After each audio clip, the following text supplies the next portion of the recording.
six have completed their stay on the remote community of Ginyake in far northeast Arnhem Land. All they've been told is that they're now making a short 20-minute flight to a place called Elco Island, where Ray Martin will reveal the next stage of their journey. Okay, you've just had your couple of days in the UK, a beautiful, tranquil, idyllic place. Most Indigenous people don't live like that around Australia. About a quarter of Indigenous people in Australia live in overcrowded accommodation. And here you're going to find on this island, you're going to find that there are houses where 10 people live, or 20 people live, or 30 people live under the one roof. And they live there not because they want to, but because they have no choice. Okay, are you ready for it? Are you ready for Elco Island? No.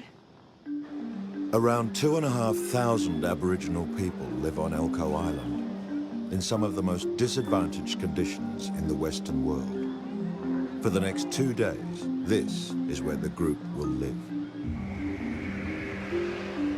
As night falls, the six are taken to the home of a local family. With a film crew in tow, they soon attract the attention of some bored teenagers. What the fuck? They're throwing rocks at the car, man. They're throwing rocks at the car. Drive. Are we Like, they just threw a rock at the car. They've only just arrived, but Sandy and Bodine have decided that they've seen enough to cast their judgment. It doesn't really feel like just a poor area. It just feels like a scary area. Why do they have a house when they fucking sit outside all night long and go to sleep? What a joke. If I was the government, I'd give them nothing. Leave them to their own devices. There's so many kids, like their parents aren't even with them. They're just wandering around. I don't know, I think this is the scariest place I've been in my life. Like, this is hardcore. Bodine may be terrified, but with the rest of the group, she'll now discover what life is really like for the Yolngu people who live here. Welcome, hello, welcome to my home. Thank you, how are you? Yeah, good, thank you. Welcome to my home. Hi. Thank you. I'm Bo. Hello. My name is Tim Henry. Yeah. Timmy Galalingu Ganambara is one of the traditional owners who's lived on Elco Island all his life. Oh, thank you. Take my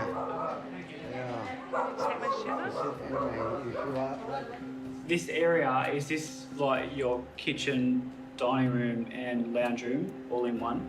This is it? Yeah. For years, Timmy's extended family, including sisters Margaret and Tina, have lived in overcrowded and decrepit government housing. And we're all living in one house and in one room. And there's like Margaret, my mother, my brothers, Margaret's family, we're all living in one houses, a lot of crowded. 10 adults and 7 kids. Crowded. Yeah. Yeah, I never even knew this place existed. Like, today I've arrived and it's, you know, I didn't even, you just don't think that people are living in such remote communities. It's good that you're very close to each other. Yeah. With barely enough room for their own family, the hosts have found space for their 6 guests to stay. Jasmine, Alice and Bodine move in next door at Timmy's sisters. This is where you can stay in this room. Fantastic. Awesome. Thank you. Thank you so much. Back at Timmy's, the family's generosity is not lost on Marcus. I think the first thing when I sat down that Tina said, she just whispered, was before we came, she said, we've already opened our hearts to you and we already welcomed you before you got here. I was like, sweet, that's all I need to know. These guys are all good, we're going to be safe. But for Jasmine and Bodine, it's a very different story. It's just bizarre that in the next room there's like a big flat screen TV sitting on the floor. I don't know, it's blowing my mind. Because I mean, the whole roof is full of mold. Like, I'm definitely going to wake up with some sort of allergy attack. I'm tired. Can't go anywhere else. So, shit happens. I don't know, I guess probably coming into this having a bit of a negative viewpoint, seeing stuff like this sort of cements my negative views.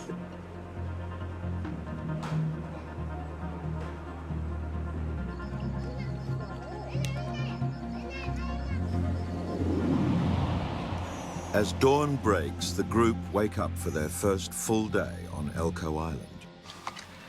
I mind a bit of spit in the yard. Like, I've got no clothes. I need a wash. We've had no power all night. Losing power is a problem locals face most days. But with the electricity back on, Tina is keen to help Jasmine and the others get cleaned up after a week on the road. Would you like to come with me and I'll show you the laundry where you can wash all your clothes? But Tina's offer is met with reluctance. You washing? No. A washing machine's a washing machine. No, I just don't feel comfortable doing my washing in other people's places. Is that okay to do 2 loads, darks and colours? Okay. I don't want to wash my clothes here, so... It's dark. Everything got so wet and disgusting. Alice is left to take up the offer of using the washing machine that a proud Tina saved up for months to buy. 3 months ago we bought this one. Yeah, because my other washing machine was broke down. Wash away. Wash everything. Easy. And the other girls are doing their washing? I think they might do it at another time. Yeah. I mean, not here, but yeah, a later date. I just was a bit desperate. I don't know how anyone lives in there. It's disgusting. There's no hygiene. It's not, it's just... It's not right. Human beings don't live that way. You got 6 adults. You should be able to clean up after yourself and clean your bathrooms and clean your showers and, you know, there's nothing else to do here all day. There's no excuse for that.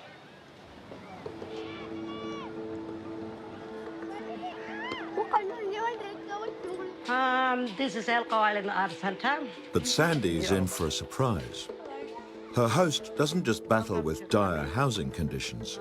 Margaret's invited Sandy and Alice to the Elco Island Arts Centre. He's fading from me. This one's yours? Your raindrops, water lily. This is incredible. So you sell the paintings? You're here. Just here? I went to Melbourne for my exhibition. Yeah. The ladies are quite okay with me and glue and brushes. An award-winning artist, Margaret paints using natural materials. Even the brushes are made from human hair. But today, there's a bit of a problem. We run out of hairbrush. Oh, okay. This hair, we cut this hair from... From your hair? Yeah. Right. But my hair is no good. Okay. Because it's curly. Yes. We use straight hair, like yours. Okay, yeah. I'm allowed to cut your hair. Yeah, yeah. I'll have to charge you if you cut too much, Margaret, huh? We'll have to do bartering. You can do wherever you like. You can have blonde strands or black strands, brown strands, golden colour, whatever you like. Jeez, Sandy. This is my hair, Alice. I know. Yeah, man. Let's have a look. Yo, main mark. Yeah. Main mark. For Sandy, the art class with Margaret has been a revelation. Yeah, no, I met Margaret last night and I had no idea that she was such an incredible artist and probably such a role model here too in the community. So, you know, this is her home and obviously she's happy to live the way she's living, you know. Maybe not happy, but that's all, that's all she's got, which is really extraordinary that that's all she's got when she's got she can do so, you know, so much wonderful artwork that she has to live this, you know, it's like poverty out there.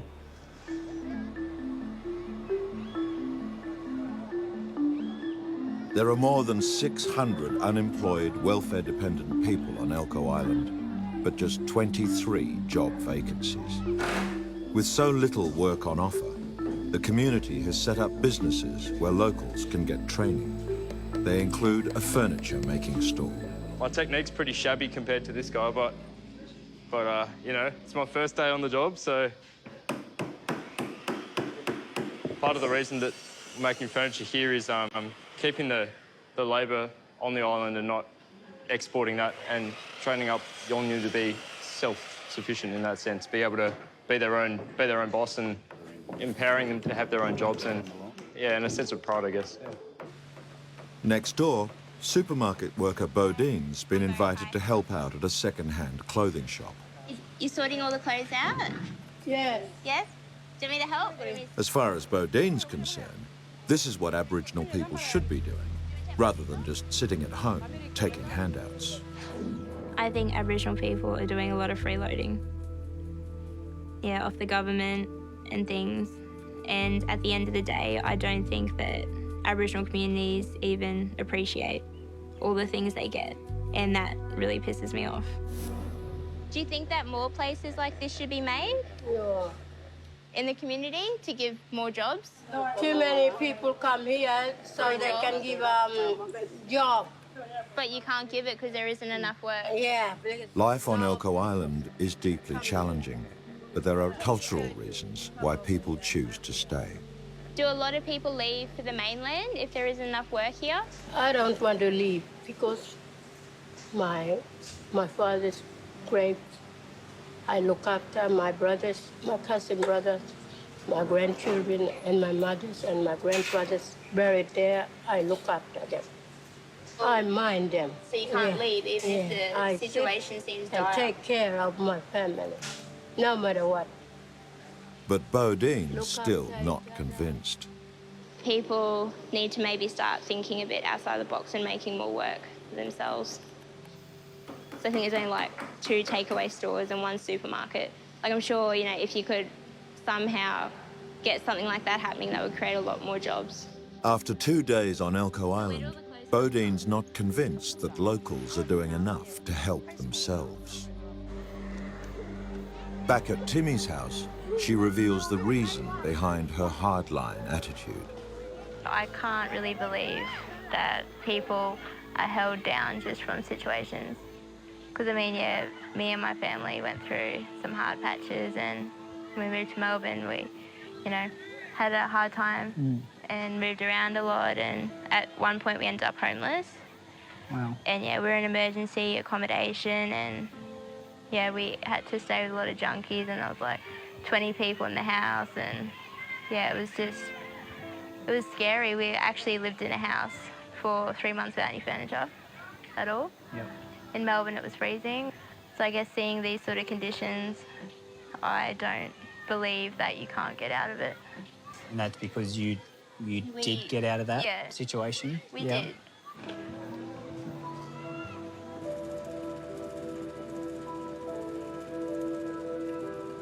After only a few hours' sleep last night, the group decides to get some rest. But they're soon woken up by a familiar face. Hey, guys. Marcus Lacey has flown in from Ninyaka, the remote community where the group recently stayed. Yeah, so you guys sleep well? No? I had a horrible sleep. No. Worst sleep of my entire life thus far. What was the difficulties? I've never stayed in somewhere that was that dirty. Okay. There was so much mould, and yeah, I don't think that anything had been cleaned in probably years. I don't think it's that hard to mop a floor. It's not hard, or put not a hard to curtain fumigate up. either, I guess. You know, get some bug spray and... I wouldn't let my house get to that state. Before Bodine can go on, Marcus reveals his relationship to the group's hosts. The family that you stayed at and the family that where we are now, they're basically all my blood relation. I don't mean to be disrespectful to Marcus by saying, you know, what I'm saying, but I've got to say it how it is. They're very lovely ladies, both of them. Yeah, they're very lovely. Yeah, they're very lovely It's nothing ladies. against, you know, them personally. It's just, I guess, not what we're used to. Comes along with the pressure of the amount of people living in the house, and it's also the amount of pressure that it's on them from other families around. Right? If 4 of you can't you know, can't live in this room, try and fit 100 in a room. And I don't think I would stay. It's harder than you think it is. For Marcus, the hundreds of welfare-dependent Aboriginal people on Elco Island have been the victims of failed government policy for years. Back in the day, there was a factory, and that was providing like timbers for other communities. And most of the old houses here are built by the timbers that were cut up here. The government came in and smashed it we never had the chance to go forward with our dreams, basically. Why do people stay then? But Yolngu haven't got a choice now because the industry's been all decimated and left with handout only. The psychological part has been totally changed and almost, you can say, brainwashed to stay in this community and depend on handouts. So there's more than what the eye and thoughts can see. There's a lot more involved here that you guys have just experienced that tip of that. But this is where my journey will end with you. And I basically, wish you all the best for the rest of your trip until I see you guys, Ben, whenever I can. Whoop. Thank you. Yeah, can I give you a hug, Ben? Yeah. Cheers, mate. Thank you. Gosh, thank you very much, Marcus. Thank you. Thank you, Marcus. Yep. Thank you. The group's time on Elco Island is over. And for some, the experience here has had a deep impact. We take things for granted probably too much, I think. Well, that's my personal opinion. That's what I was saying to, the girls last night, like when we were laying down, like, it makes you realise how good we actually have it.